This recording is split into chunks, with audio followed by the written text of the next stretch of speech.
There's another movie that's opening up in what we call that death window between December 14th and December 21st, and it's another comic book related film. It's an animated one called Spider-Man Into the Spider-Verse. Listen, I said right from the beginning, I thought this sounded like a dumb idea. I didn't, and I'll be honest with you, when the first trailer dropped, I didn't even like the first trailer that much. Whereas everybody else was loving the animation style, I wasn't. But then I saw that little movie called Venom, and I saw the post-credit scene with Spider-Man and the Spider-Verse, and I went, you know what? Damn, this looks like fun. And then they dropped the Spider-Ham trailer, and my wife Ann fell in love with it, and more, it started to win me over. Well, guess what? The reviews have now dropped. As of this morning, the review embargo for Spider-Man Into the Spider-Verse has dropped, and they're not just good. There are some people, in a year that Avengers Infinity War came out and Black Panther came out, there are critics out there right now saying this is the best comic book movie of the year. Right now, take a look at this. Spider-Man Into the Spider-Verse, as of this moment, holds a 100% rating on Rotten Tomatoes. Now, very, very, very few films hold 100% rating, and I have no doubt that this will not hold 100%. But we are talking major IndieWire, Hollywood Reporter, Variety, all these major outlets are sending in their reviews for this thing right now, and it is cleaning house. People are raving about this film. They're saying it's incredibly imaginative, it's incredibly fun, it shows you what you can do when you step out of these stupid shared universes and tell some great Elseworld kind of stories. They're saying it's just step into a shared universe. Or step into its own little kind of shared multiverse kind of idea, and it shows you what you can do, and they are raving about it. Listen, I started to believe in this film with all the different marketing stuff, but even I wasn't expecting something this big, and people saying things like, best comic book movie of the year is an animated one.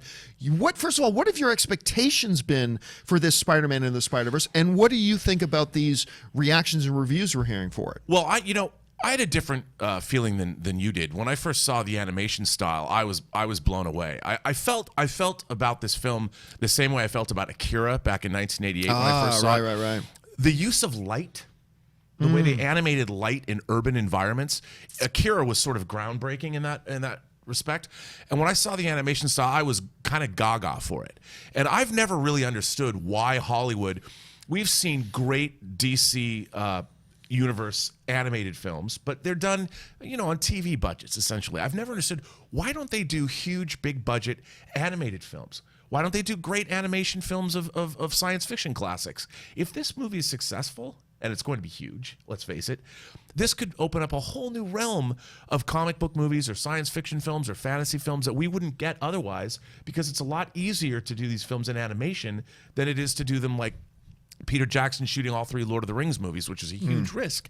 So I think, and the fact that Peter Porker, the spectacular Spider-Ham, is in this movie. Voiced by John Delaney. I mean, come on.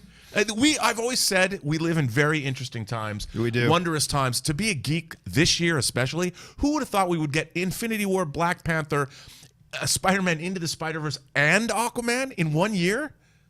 Come on. It's nuts. Although, the one thing I do wonder, and again, we're talking about this death window, this December 14th to December 21st date. Spider-Man Into the Spider-Verse comes out. It opens against Mortal Engines. Okay, Which fine. also looks bonkers. Which also is looking, I'm getting more and more on board with that movie, by the way, the more I see. But let's not, it's going to underperform. Not a lot of people are buzzing about it. It's probably going to underperform. Here's the thing. Spider-Man and the Spider-Verse can come out 4 days after it comes out. This little film called Mary Poppins drops. Right. 2 days after Mary Poppins drops, you've got Bumblebee drops and Aquaman drops.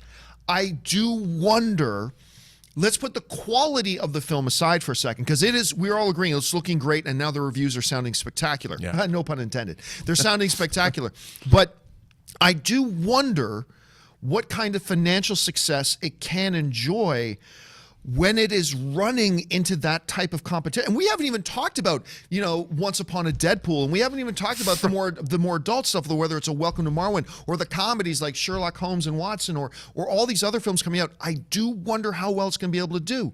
And like Aquaman, I also believe that if you had opened this movie any other time, it probably would have made more money. But hey, these types of reviews coming out spell nothing but good news for it, though. And also, you've got the entire holiday, the 2 weeks of the holiday season. Yeah. Kids are going to be going with their parents, with their grandparents, to Mary Poppins, to Spider-Man, to Aquaman. I mean, How many times is a parent going to take their kid to the theater in 1 week, though? I wonder. I would take my kids every day this holiday season. And by the way, it's going to be Yeah, but three that would be movies for you. That would be for you. That you would be taking your kids. Well, you'd use that's your kids true. as an excuse. It's true. It's true. By the way, it's going to be 3 movies that make $1 billion or $2 billion next year. You think? I do. Well, I know you think it's going to be Star Wars, Avengers 4, and Lion King. You know what? I think if there's going to be 3, and I don't think there will be 3. I'm not even sure there's going to be 2. I think it'll be Lion King.